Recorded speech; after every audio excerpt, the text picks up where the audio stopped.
Yeah, I wanted to give Art some flowers. That international stream is a game changer. I ain't gonna hold you. Oh yeah. That's different. That's different. That's why I don't understand you people in the chat that are like, oh god, these commercials. Oh, I can live with these side by side commercials. I cannot. And you know what? If Peyton was here, he'd call me a snob or something. And you know what? So be it. I don't care. I mean, like once you try it, though, it's kind of hard to go back to ads about weight loss supplements. Yeah.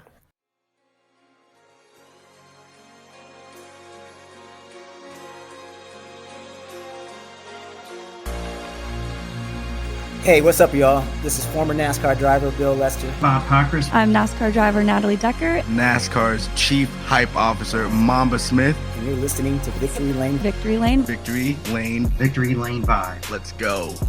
376. Andron Brown is the top fuel champion. Just praying for it. There it is. Raja Caruth wins it at Las Vegas. First career win. Gets it done. You stayed in the game, and it was just one step, one punch, one round at a time, and my guys had me a great stop, and we just executed. So there's more to come for sure. His final time through 3 and 4. He's gonna do it. Bubba Wallace wins at Kansas. What they gonna say now, baby? Let's go! He is the man who raises the bar, who raises the stats, who takes things to stratospheric levels, and he's only got 3 corners now. He can see the crowd standing and giving him that round of applause. 8 times we've said it before. Here's a 9th for you. Lewis Hamilton wins the British Grand Prix. What a victory! Hamilton is back.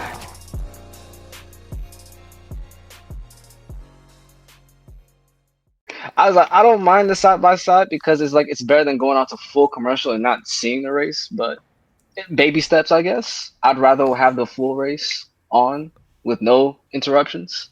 You're talking like someone that doesn't have the international stream, because if you did, you would know. There's better things out there for your viewing pleasure. You don't have to accept yourself to no commercials. Yeah, it's like the international stream is no commercials at all. Once it when the broadcast goes to commercials, it just drops to the camera on the track. Game changer. Oh, must be nice. Must be nice. Game changer. And I have cable. Right.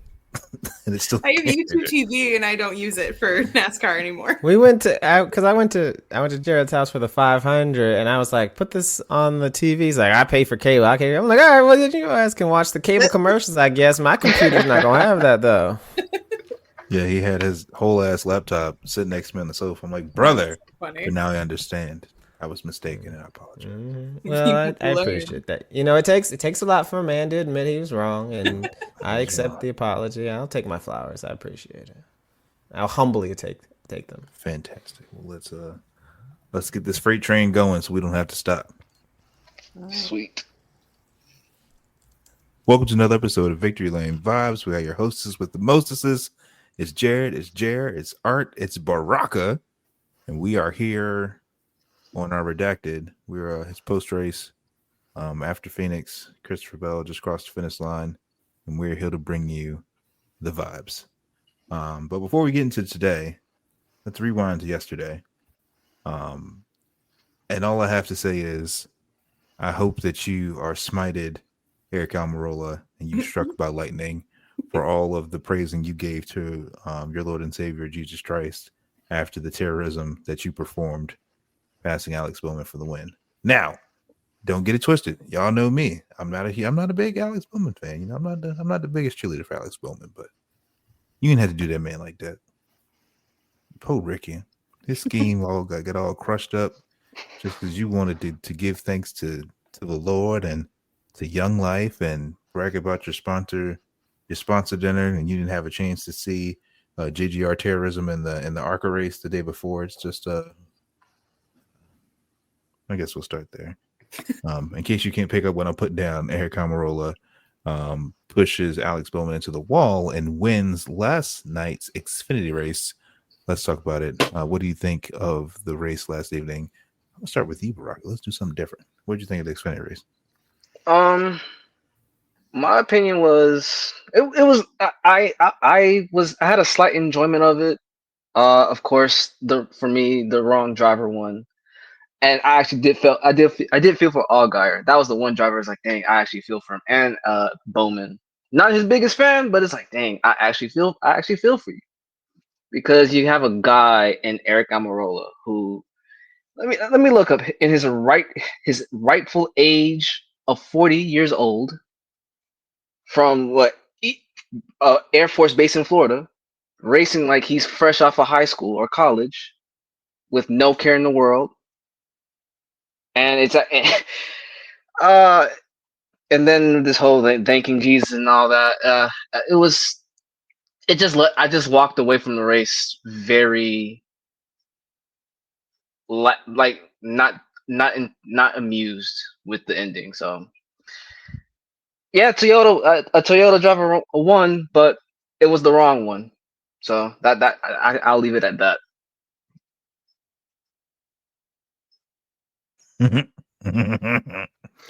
Jer, what do you think of the Xfinity race?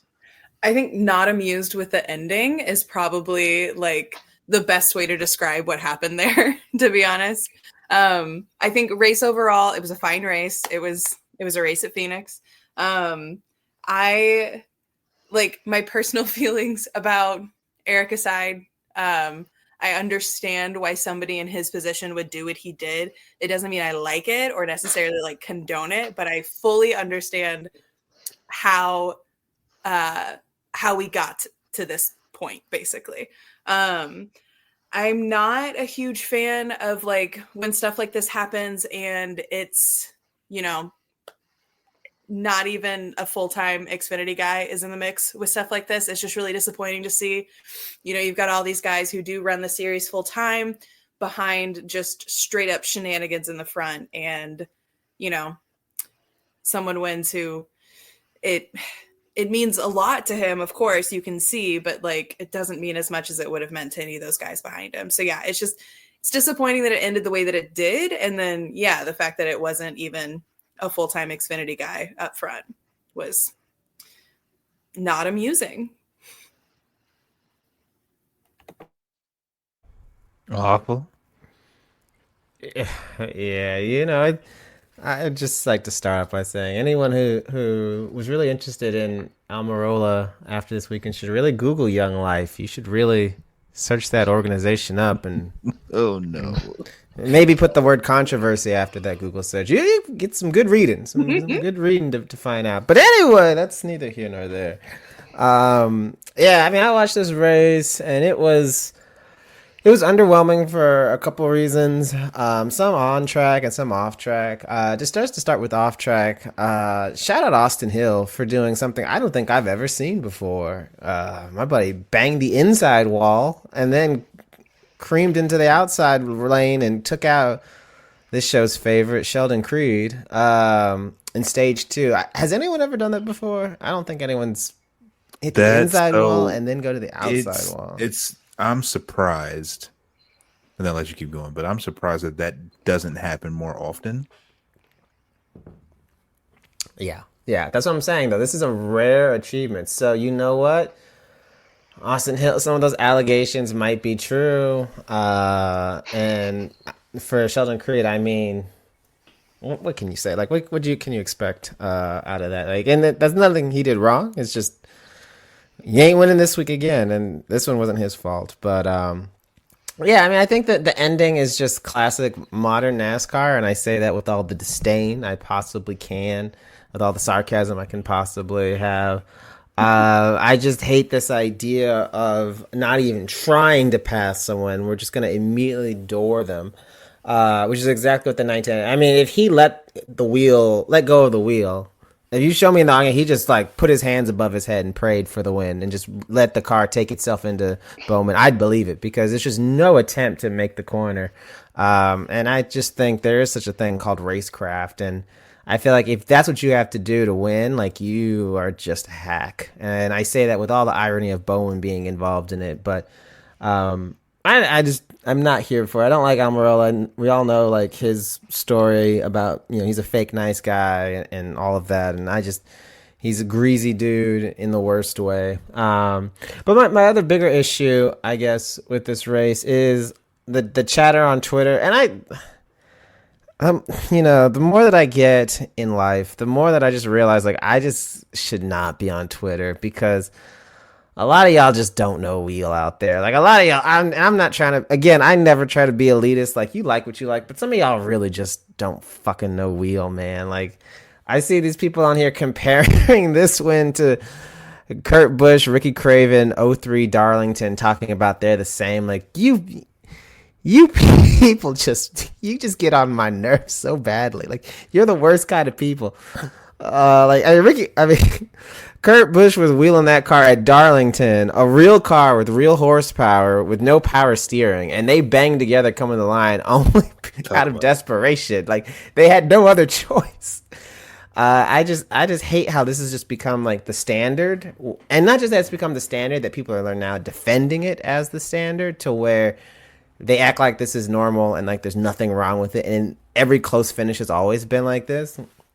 I saw some people that had the audacity to say, oh, Dale would have done the exact same thing. Oh, Dale was a bad guy, this and that. Like, you people have to realize that Dale's career was way more than the Bristol highlight with Terry Labonte. Like, you guys have got to get over it. Like, yes, Dale would push you, he would lean on you, but he was not out here dumping guys week in and week out. Like, he did not win 7 championships just by dumping guys. He just pressured them. Like, if you're making these comparisons, just stop. Just the internet that you're sending these messages out on has so much information and video footage for you to go back and find it, to know that it's not true. Like, just stop. So that irritated me more than anything. Just people defending this and saying, oh, it's the same as Dale. Dale would do the exact same thing. Like, this is how racing was in the 90s. Like, no, it really wasn't. Like, and it definitely wasn't happening at the level and the quantity and frequency of today's racing. But anyway, he won, whatever, goodbye. Please don't come back on my TV for another 8 to 10 weeks, or never. Either one would be great, but whatever. Joe Gibbs won, I guess. Good for them. And to not be outdone,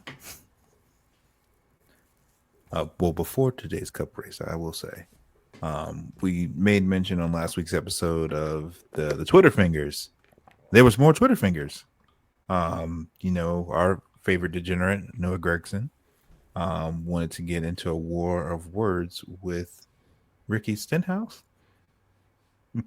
That's an insane pairing.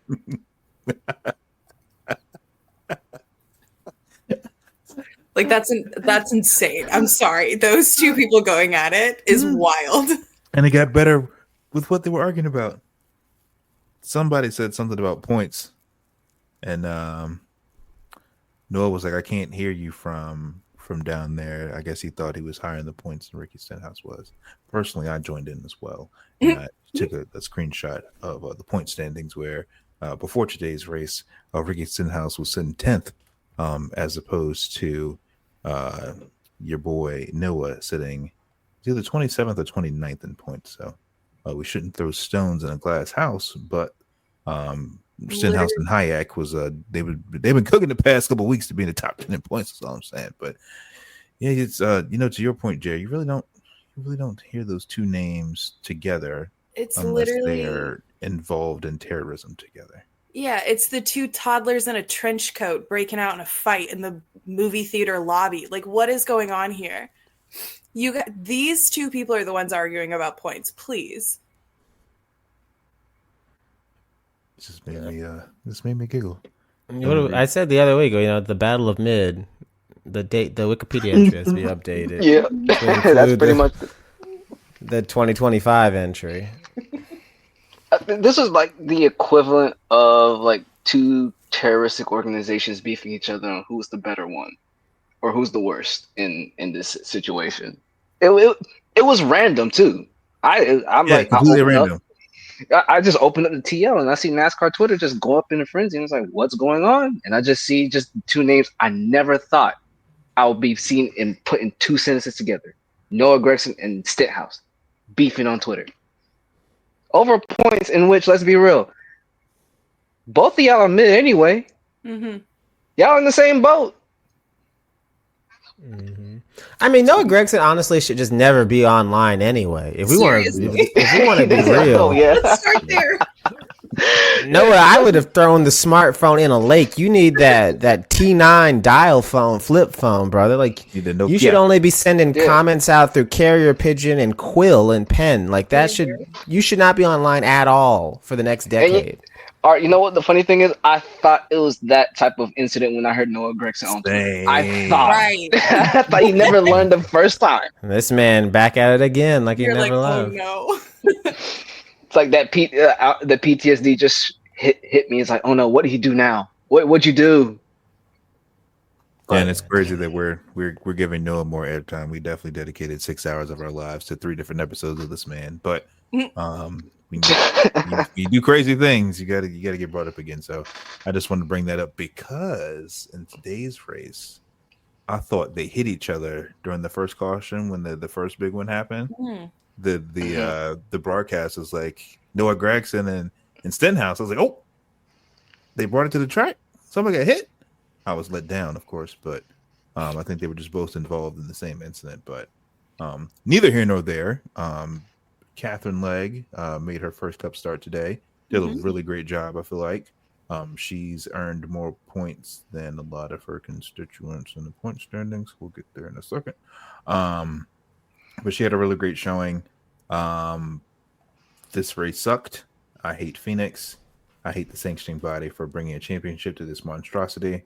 The only reason this track was entertaining today because of the option tire, which still doesn't do anything if everybody's on it at the same time, just like we saw at Richmond when they brought it.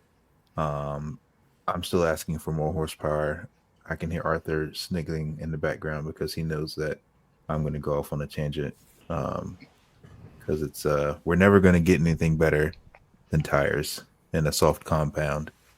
And yeah, Christopher Bell goes back to Bonte's enjoyment, all of our disappointment, and wins at Phoenix because he was the one Toyota that brought brakes today. Let's talk about the Cup race. Oh, did you cheer? Did you fist bump? Yeah. You enjoyed that win, Baraka? Hey, yeah, I should know, man. I'm Team Toyota. Root for all Toyotas? I root for all Toyotas except for select few, i.e., what happened last night with Eric Almirola. First off, is like if let's be real, if Denny won, you see me fist bumping even much harder. Pause. But but yeah, it was a good race. I think Bell had the better car throughout the race. Byron also, but that caution when he went into the pits he was just unlucky. Recovered. I'll give it to him. Recovered pretty well. Phoenix, I'm with you. I'm still, even though I'm happy that Bell won, I'm leaving here as like, why is this a championship race? Like, why do we have to come back here on the last day of the season? I took a nap at the start of stage. I missed 90% of stage 2. I took a nap. Like right when Logano led, it's like, all right. As you should. All right, I'm gonna take a quick nap because I lost an hour of sleep, so it's like I need to recover that ASAP. The brakes, I don't know what's going on with the whole. Everyone's brakes decided to go kaboom today, especially on the Toyota camp. Tyler managed pretty well, but had no power steering. But all props to him. But I'm walking away with the win. A JGR clean sweep, although one side of the JGR camp I wish never won, but I'll take a Bell win. I'm walking away with something. We get rid of Bonte, and here we go. Got another Christopher Beller. Jared, overall, I thought it was a fairly entertaining race, I guess. It's hard to imagine what this race would have been like without the option tire, just because I think it would have been I think Barack, I think he would have just gone to bed. I don't think it would have been a nap. Let's just say Oh, yeah. like, you would have straight up just been like, all right, it's bedtime. Because yeah, I mean, the option tire I think adds a lot to Phoenix. I wish the fall off was a little bit more drastic. I think that would make things a little bit more interesting. But I mean, I think it did what it was supposed to do for this race. I would like to see it again at tracks like Phoenix. I don't think that it has a place in the championship race, but I also don't think the championship race has a place at Phoenix. So it's, yeah, I mean, that's kind of a double-edged sword there for me. I mean, you know, Catherine Legg, I think, did a really, really good job. Like, to Jarrett's point, I think she had, you know, she did what she came to do, and that she got the experience she wanted, and she did. I genuinely, I think she did a good job. She wasn't out there embarrassing herself. She didn't get into anybody. She didn't ruin anybody's day. She just got the experience she came to get, and she did a good job. There were a couple people on Twitter who were putting up her lap times against some other people, and you could see that it was fairly comparable. And I think that is impressive. Obviously, she wasn't coming out here to show off. She was just coming out here to get some experience. And I think, like I said, she got what she came here for, and that's fantastic.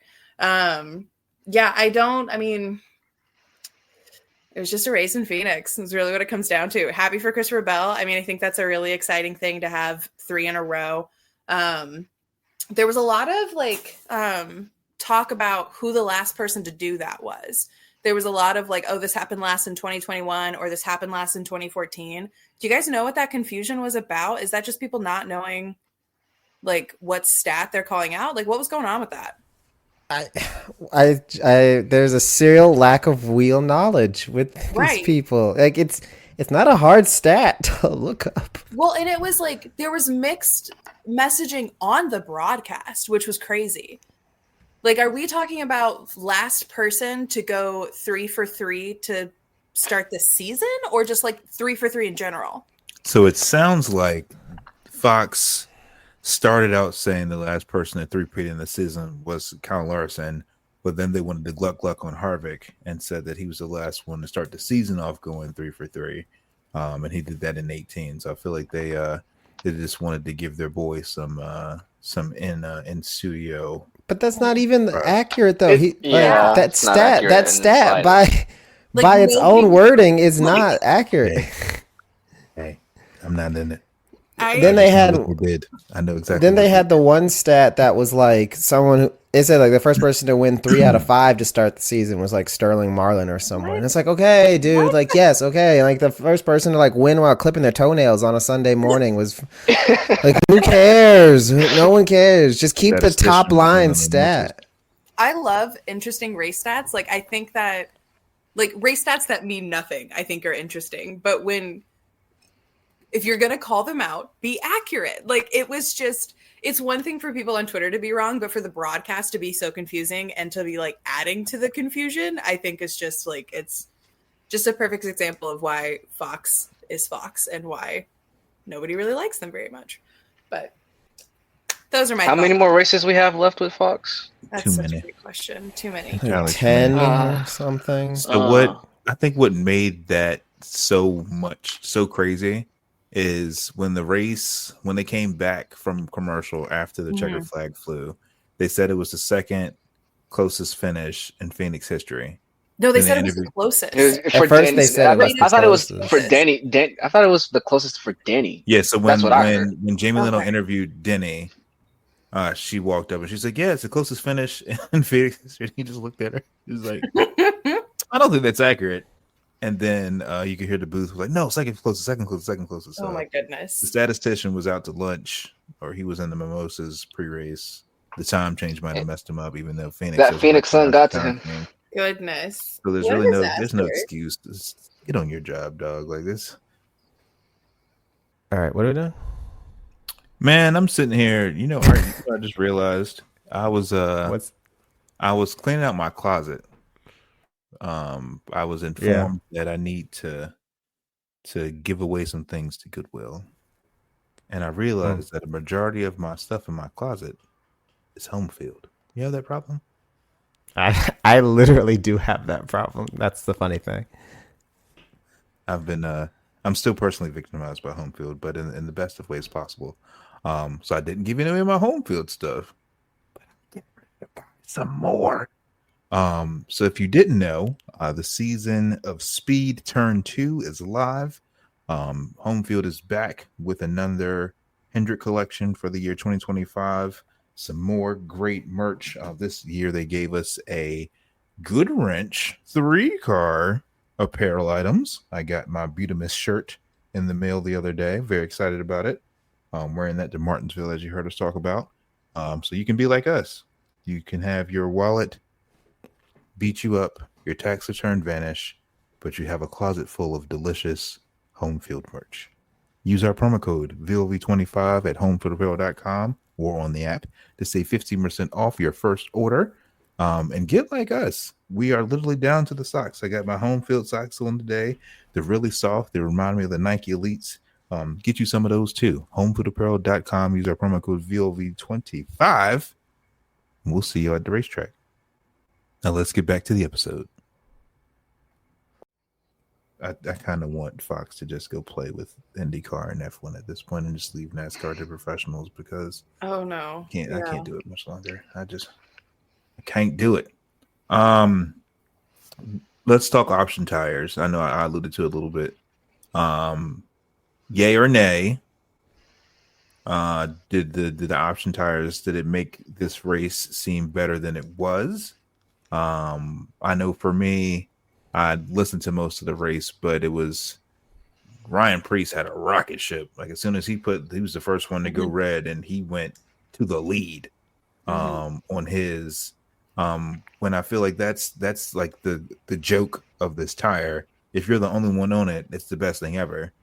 But if everybody else is on it at the same time, then everybody's still going the same speed. So I still think it's kind of gimmicky. They're trying to make this short track package work without putting the effort or R&D money in it. I know what fixes short tracks. It starts with an H and it ends in an R. But we'll never get that unless they go hybrid or something. But what did y'all think of the tires? Did it help the racing? Did it hurt the racing? I'm all for the option tires. I'm not a person who thinks it's gimmicky. I think it's a lot better than I think there are a lot worse things that NASCAR could do to add entertainment, quote unquote, to the race. I'm looking at you, stage cautions. I think if we're going to do something, adding a tire strategy is the way to go. I don't think it's gimmicky. I think it's just the teams are going to have to learn how to deal with this new element to their racecraft. And I think it can open up. I think if NASCAR goes down this road continuously, I think it can open up a lot of really cool things for these teams to do on track. Again, it's a whole new level of strategy for them. And I think that's a good thing. I think that is a good thing to work with. It's, again, a lot better than some of the other options they could have done. I do wish the fall off was a little bit steeper, especially today. I think a faster tire is one thing, but you have to have that fall off to make it more interesting. Yes, it is. That's where the gimmicky, I think, comes into play when you really start engineering what is going to happen to these tires. But at the end of the day, that is what makes the tire strategy more interesting, is kind of squeezing that gap where you can pit and be effective versus where you really lost your track position because you did not you just didn't have your strategy together. Baraka. I actually agree with her. I think first off, it's going to be a learning curve. It's a new element been introduced since last year. I think it was for an all-star race at first. I can't remember, but it's going to be a learning curve. I think it's in the right direction. I am in agreement. You're going in the right direction. There's one more element that should be taken out, and not just in the whole sport of NASCAR. Stage cautions, hint, hint, wink, wink. Remove that. To implement more strategy. I do get your point in where it's just it was good, especially when Preece, he was marching through the field when he was the only one on softs. Just eating everyone alive. And I hate to bring his name up, but when Joey got on the softs, he was marching through the field, much to my chagrin. Thank God Bell saved me from that. I woke up at the right time too. I actually saw I saw the pass as I'm waking up. So it was like, yeah, I feel it put a smile on my face. But I think, yeah, once everyone was on the softs, it's like, all right, it's now just everything's just balanced out a bit. But I see where NASCAR is heading to, the direction they are with this. I'm happy with it. The fall off, Goodyear, you got to work on that because I think the softs lasted a tad bit too long. There is such thing as a too long, and I think probably I think adjusting the fall off could spice things up with strategy too. It could show us like, hey, at the beginning of the race, we go balls to the wall, build that gap, pit before the caution, put on the much harder tire, and not be going into the pit during the stage caution and get track position. It could that could work out that way. And honestly, I think they could implement this type of tire even on road courses to spice things up a bit. That's just me. That's my opinion. That walking away from it. I don't know how you guys would think if you could implement the same tire, like the soft and harder tires in the road courses, going forward. I like it on road courses, but going back to what you said, like I think it on road courses, personally, I think it would only work if they don't have the stage cautions. Which I mean, I don't like stage cautions to begin with, but I think especially with the tire option, I think it is one or the other. Yeah. Also, shout out to Captain Leg. I forgot to shout her out. I didn't even know she's currently living in Georgia. And she's living in my backyard. Shout out to her. She ran pretty solid today too. Shameful. Art, what is your thoughts on les options? Yeah, I like the tire option. I think this is one of the few changes that I'm fully in support of. I see some people online again talking about like it's a gimmick, but I mean we've seen other forms of racing. F1's been doing this for a long time, right? So I'm fully in favor of it. I think it helped the race. It gave it an extra element that it wouldn't have otherwise. I mean, I fell asleep 3 times in this race. I'm not going to lie to you. Twice in stage 2 and again in stage 3. So, I mean, did it help? Yes. But did it keep me awake? No, it did not. But yeah, I can agree with Barack. I think it needs to be a bit of a brighter, faster burning match. Right, where it's like, okay, this is going to be your Mario Kart mushroom that like gives you 25 laps, 30 laps of just like off the chart speed. But then like as soon as it falls off, like it falls way off. And I know that's a really complicated ask from Goodyear, but like y'all been doing this your whole existence, so figure it out. This is your job. So I would love to see the manufacturer come up with something like that. But it definitely helped. I think you could see some of the strategy play with teams like Bubba and the 23 that were just holding theirs for stage 3. I always wonder like if there's a way to play with the number and the ratio to figure out like what makes sense. And if it didn't last as long, maybe you could do like 2 more sets where you have like maybe three reds, but they only last like 60 laps in total. So you've got like a 300 lap race. You've got 60 laps worth of reds. And when are you going to pick and choose to use them? So maybe you could do something like that in the future. But yeah, I mean, this is one of the few things, like I said, I really enjoy. I want them to keep at all the short tracks. I agree with both of my panelists tonight. Like bring it to a road course, but take off the stage cautions. I think that would be cool to see. I mean, you got to do something, right? Because as is the case all the time with this car, like you can't pass. Like it's just really, really freaking hard to pass if it's not on a restart. And so this is the one thing that you're guaranteed to pass. And yeah, I mean, when Priest drove, he drove from like 34th to 3rd or something like that. Like he just took off. So yeah, no, I'd love to see that. I support it. This is a good variable. Yes, it doesn't solve the problem, but this is a nice solution, extra avenue, a tool that they can use. Man, that's how I feel about that. Moving on to 2311 corner. This episode's flying by. I love it. Not a good day for the 2311 Toyotas, I tell you. Riley got caught up in some mess.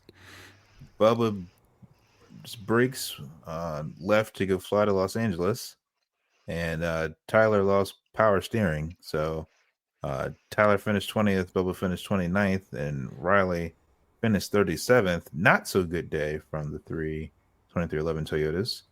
Lots of promise though. Listened to Bubba's radio for most of the day. Charles and him, they tried. They had a strategy. Freddie included. They were going to make moves in stage 3.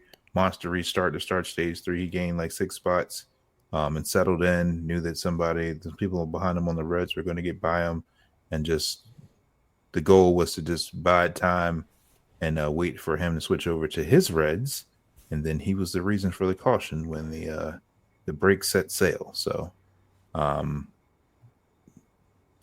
I think at last check, the post went down, but seems like he's still somewhere in the top 13, 14 in points. I think he's 12th. It's 12th, yeah. So still, overall, that's why you have good days to help, be a pillow when you fall, when you have bad ones.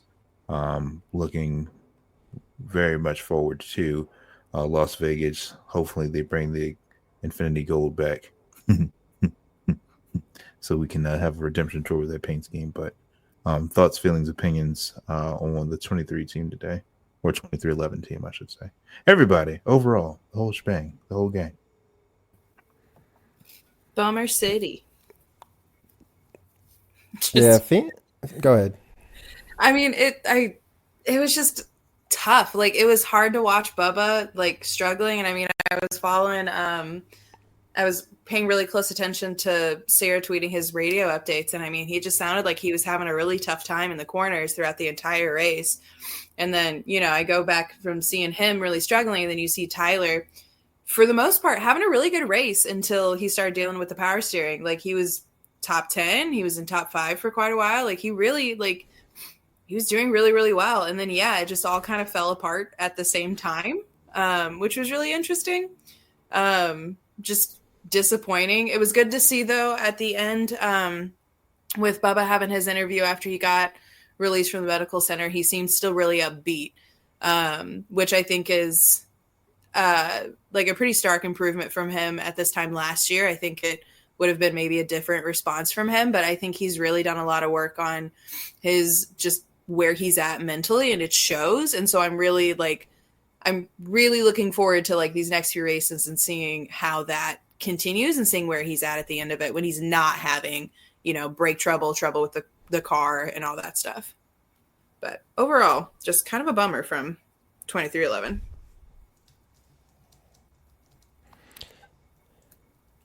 Yeah, a weekend to forget. Herbst just being at the wrong place at the wrong time. Ended his race really early, so I couldn't really get a gauge. I was like, okay, will he have just a decent race? Not really too expecting much as a rookie. Just make sure he holds his own. Bubba, it was a long race for him, and then I was about to commend the great recovery he had, especially on that restart, gaining spots. And again, his brake pads decided to go kaboom and go on an early vacation for the week. Oddly enough, I'm on my spring break right now, and I'm guessing they got word that I'm on spring break, so they should be too. Which sucks. And I think word got to the 45 power steering too. And so, you know what? It's mimosa hour now. We're going to have fun. We're going to Phoenix for mimosa hour, and yeah, it sucks. But again, I think what Jer said, Bubba seems more upbeat, compared to last year. I think he's mentally he's in the right headspace. And then personally, I feel I'm not too stressed about it because these past few races, he's been getting enough points to offset these type of races.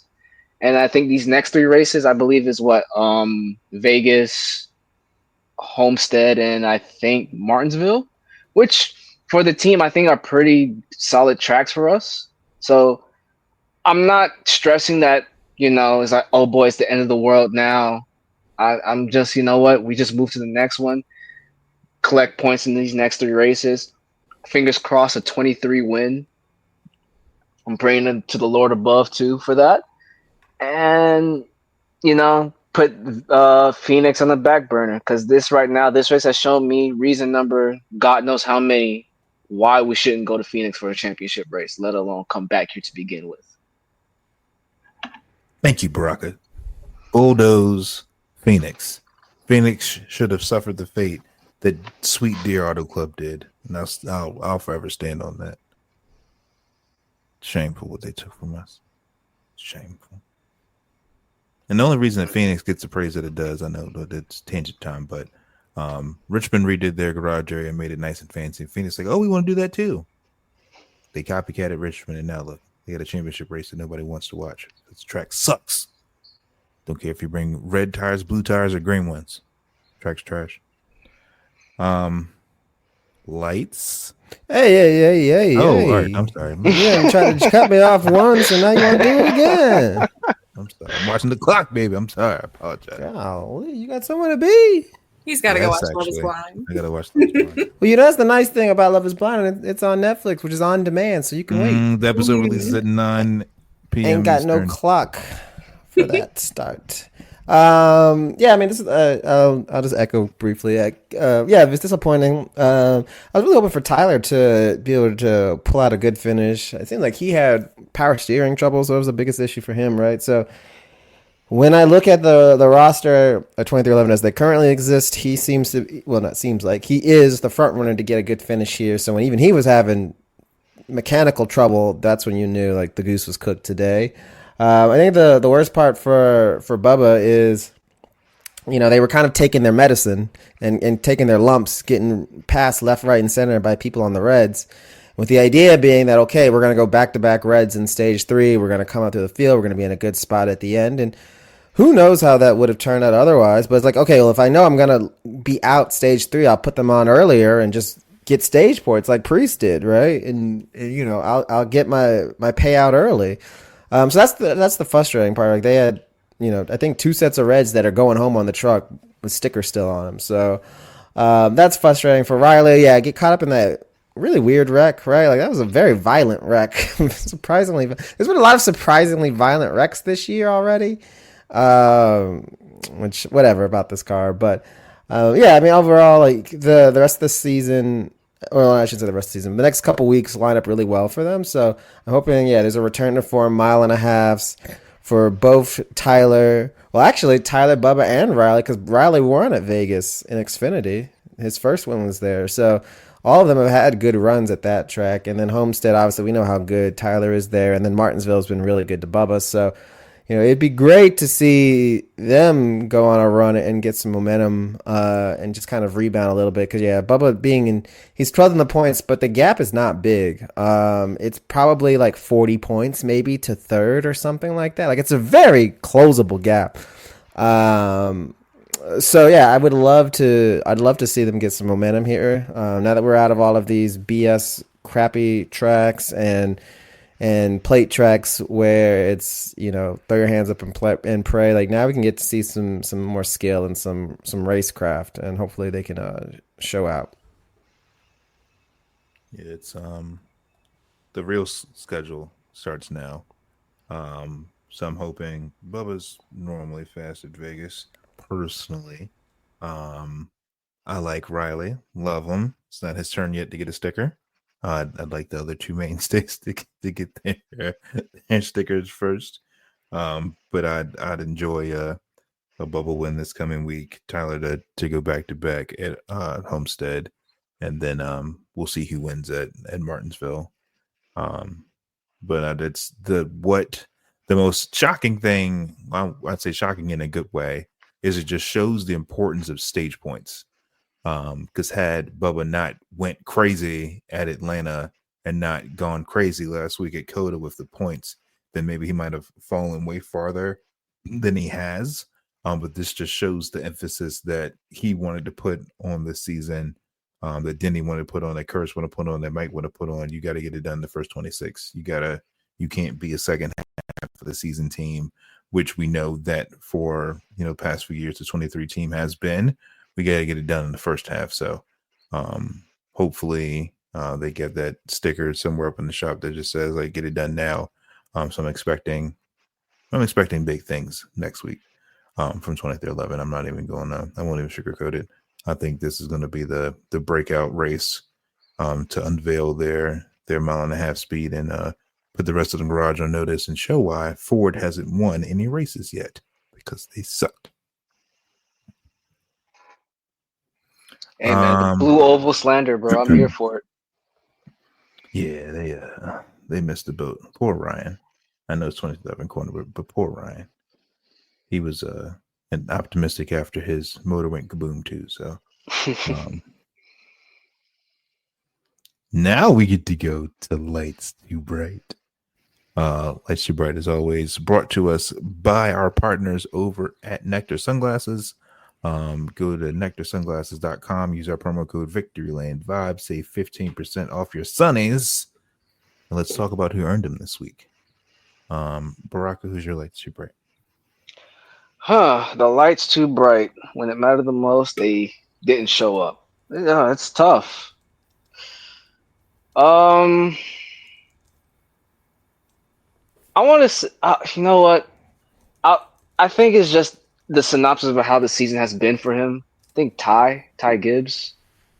It's just been a rough start to the season. But for this race, who was the first one? Actually, yeah, Ty did Loki start the first crash, didn't he? If I'm not, he was involved. He was involved. But who started it? I'm blanking right now. Who started that? Like who bumped into Briscoe first? It was Briscoe. Got bumped into by. Fuck, who was it? Oh man, I'm blanking. That was 3 naps ago. I don't remember. Yeah, I don't remember. Oh no. But yeah, I mean, he really didn't do anything wrong. I think he was just close to him, and then all of a sudden they made contact and came down, and they came down as he was coming up, and they just crashed into each other. Yeah, you know what? I'll just give it to Ty, just because not just with this race, and then the past few races, how it's been the struggle bus for him. I'm glad you brought him up. We have some stats for young Tyrone. So his last 8 races. The Roval last year, 35th. Vegas last year, 30th. Homestead last year, 36th. Martinsville last year, 32nd. The championship race last year, 40th. This season, Daytona 16th, Atlanta 32nd, Coda last week 34th. And where did he finish today? Let's find out. Let's find out. Race results. Young Tyrone finished 25th. Yep. DNF. Well deserved. Lights Too Bright. Stinky, good job, Baraka. That's a good stinky. One. That's stinky. Yeah. And it's like a night and day contrast on how he was last year. Like, yeah, he wasn't like he wasn't going into races I'm expecting him to win, but he was holding his own at the start of last year. Like, just head down, not causing fights. That was people's worry about little Tyrone. But I'm guessing Flash Thompson just couldn't start the season right this year. Stinky. Jer, who's your Lights Too Bright? Mine is actually not any of the drivers. It's all the armchair experts on Twitter who wanted to talk about Catherine Legg and say that she wasn't deserving of a start today. Oh, brother. Yeah. Talk about not knowing wheel. You dumb motherfuckers. I'm sorry, but you cannot sit here and talk about everything. You can't nobody had a valid reason why she shouldn't start today, is kind of what I'm getting at. Every single complaint was thinly veiled misogynism. Every single complaint was just a 12-year-old boy screaming that he had to let his sister come to the treehouse with him. Like, I can't describe it any other way other than just men throwing a fit that there was a woman in NASCAR today. Get over it. It's going to happen. Grow up. It is no different than a male from another racing discipline coming in and trying Cup. It is no different. You just got mad because it was a woman. And you can admit that. That's fine. But like, that is what happened. So that is my lights too bright. Such losers. I'll gladly swap her with Austin Dillon, in my humble opinion, any day of the week. But that's my agendas, and for all the followers who follow me, you know my disdain for the Dillon brothers. I mean, you look at like some of these people that like come in, like, I mean, you have people that come in all the time from different series to run a Cup race. You know, like it's sexism. We know what it is, but it's just like y'all are so stupid. Like. Then certain YouTubers, certain Twitter accounts that need to go outside and walk outside and have a little. I almost hard cursed. Certain YouTubers that have to go outside and have a bit of a moan and you know have a meltdown, and just because you spun out on lap 4, like I guarantee you, every driver in this field has spun out at some point in their career. Like just stop. You're such losers. She knew if you listen to the radio calls, like she knew exactly what caused it. She fixed it. She did not ruin anybody's day when it happened. Like there have been drivers that have come in and have like done way worse than she did. Again, she was just here to get experience. She was not here to like, she's not trying to be like the next SVG coming over to Cup. That was not her, that was not her intention today. That was never her intention today. People acting like that was her intention and like quote unquote grading her against that is just ridiculous. It is completely out of touch. It is just, again, 12-year-old little boy yelling because he has to let his little sister in the treehouse. She was here for the love of the game. That was it. That's for the love of the game. Yes, she just wanted to get in a Cup car. And she did. She did great. I hope we see her again. I think we'll see her again. I think they'll find a way, and I think to the whole lack, it's an epidemic in not just NASCAR but in just motorsport Twitter in general. Lack of will as of late has been egregious, and today it just showed it again, and the thinly veiled misogyny because she spun on lap 4, but then we heard why. It makes sense. The commentators even commended her on that. It's like, yo, great on her for realizing that's what happened. Because when the way you describe it, that's what's going to happen if, like, you know, I think she was too tight. Mm-hmm.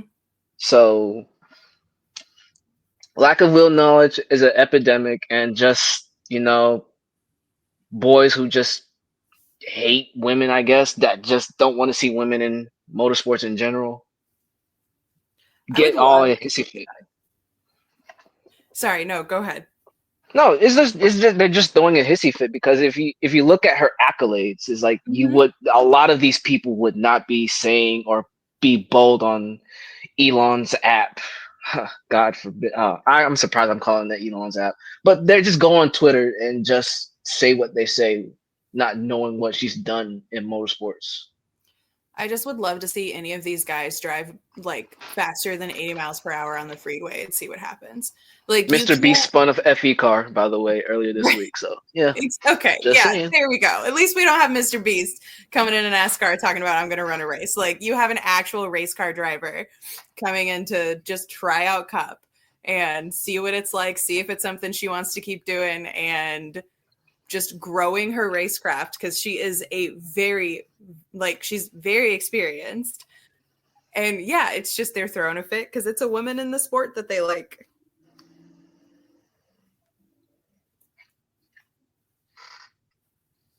All right.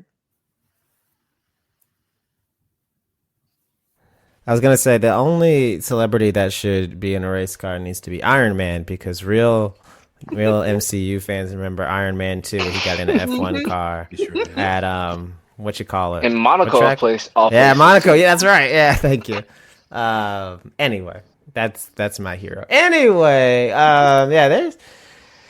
there's some characters involved this week. I think mine has to go to Austin Hill for doing something that I cannot remember ever happening. And I'm not saying I'm, a racing encyclopedia, but I just can't remember anyone ever hitting the inside wall at Phoenix like that. Not in recent memory. Although it was a net neutral move because he took out Can't Close Creed and saved us from hearing heartache from certain people involved with this show about how he's, 1 week away from being a winner. He's going to close it, yada, yada, yada, whatever. So, Austin Hill, we ain't at Daytona, my boy. We ain't at Atlanta, my boy. You gotta get up on the wheel now. Those walls are pretty steady last I've seen, and they don't move too much. So clearly it was you, not the wall. So yeah, Austin gets it this week. I'll leave mine Xfinity. Alex Bowman gets my lights too bright, bro. You really let this man win. Come on, that's a bit harsh. He let him win. He let him win. And I say he let him win because there was no yanks to the left from Alex's car. He should have put him in. NASCAR would have fined him on the spot. Doesn't matter. He doesn't race really in that series. Doesn't matter. Take the fine. There's no right rearing penalty when you're on the right side of his car. Just door him down. Just head hey him. man, we're not at a mile and a half. So according to people, it's okay to right rear now. We're not going fast enough. Fast enough. If the car is under 1.3 Gs or whatever bullshit metric they decide on that week, it's not a penalty. The rules mean nothing. Take your $50,000 fine and your non-existent points penalty because you don't race regularly in that series and get your trophy, my brother. You let the worst man win in the history of the sport, and then he had the gall to sit up on the post race and was like, "Yeah, I get paid way more to win than I do to finish second. So I went, I went to go get the trophy." I slept it, man. Alex Bowman, you get my lights too bright, dog. That's. I see. Yeah, one job. Ooh, I see why he got his eye blacked. Open mic. Anything? Anyone? Open mic? Any topics? Again, shout out to Catherine Legg. Yeah, shout out to Catherine Legg. Yeah, Vegas coming up. It's trucks, it's Xfinity, and it's Cup. The old three-peat is back. We are subjected to Fox broadcasting twice this weekend. Man, yeah, my open mic will just be, I'll keep it brief, but yeah, the Fox broadcast is two cheeks of ass, man. They suck. Golly. I know they're not going to change it, and I get it. I'm not going to come on here and complain, expecting anything to happen because contracts, whatever. But good Lord, these people have no energy and no chemistry, and you got to have at least one. Yeah, you can be a trash announcer and at least be excited and make me care. Good Lord. I mean, I'll tell you, we were talking about the international streams to start the show. One of the best things about that is when they go to commercial, they just cut out and you just hear the cars buzz around. It was pretty much the same thing all broadcast. I couldn't tell too much of a difference between when they cut to commercial and they didn't because they didn't say nothing. Yeah.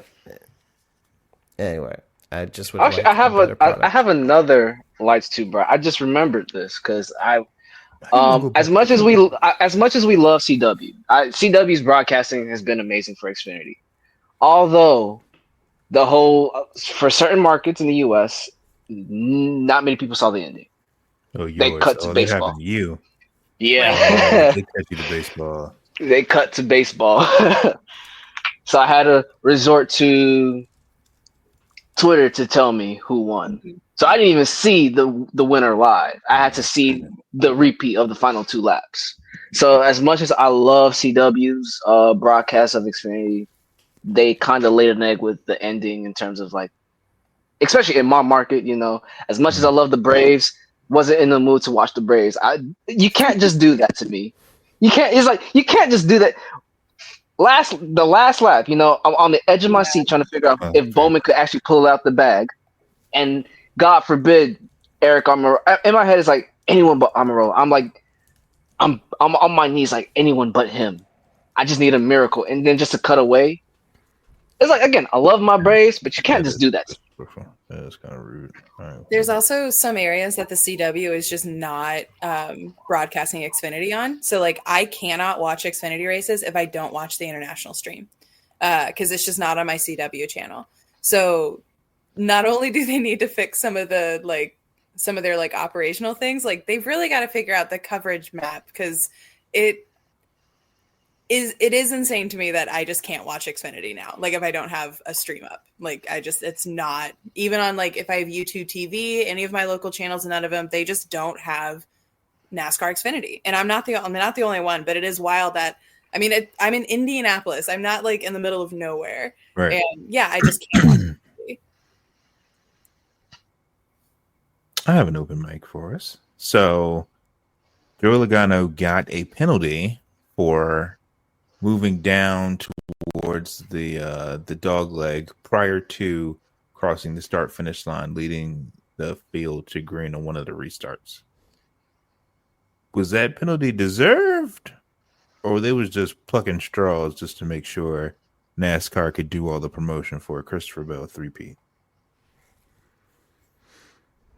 I mean, it's one of those things where it's like, yes, by the letter of the law, yes, it's a penalty. But by the spirit of how the law was written, it probably isn't. Because originally people would just veer off at like a 45-degree angle as soon as they get out the restart zone. All right? Like they wouldn't even make it to the line.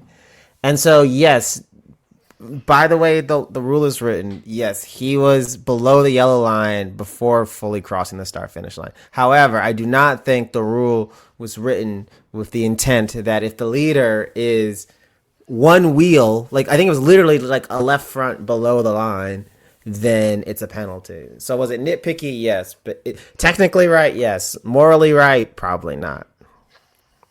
I think I tend to agree with Art. It's like, if you watch F1 and there's certain areas of the track you can't veer off, no tires. Like if all four is off, that you lose your time, especially in qualifying. I know if you watched Abu Dhabi last year, Oscar Piastri was outside the track, but the fact that a corner of his wheel was still on the track, like this much, like a millimeter of the wheel was still on track.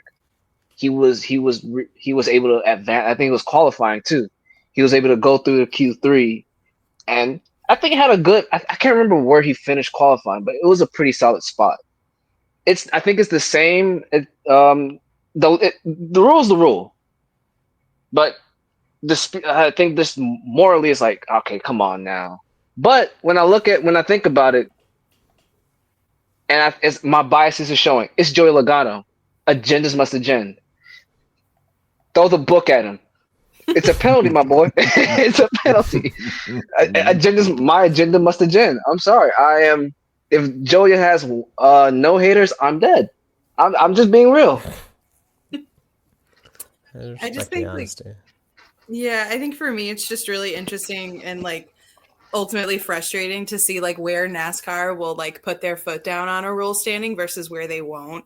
I mean, we're a week coming off of another penalty that was very much talked about. And yeah, there's a lot of gray area on some things where I don't think there should be some gray area on. And then, yeah, they want to put their foot down over this one today. So it's just really weird. And it just kind of, in trying to be consistent, they've created another inconsistency with this one.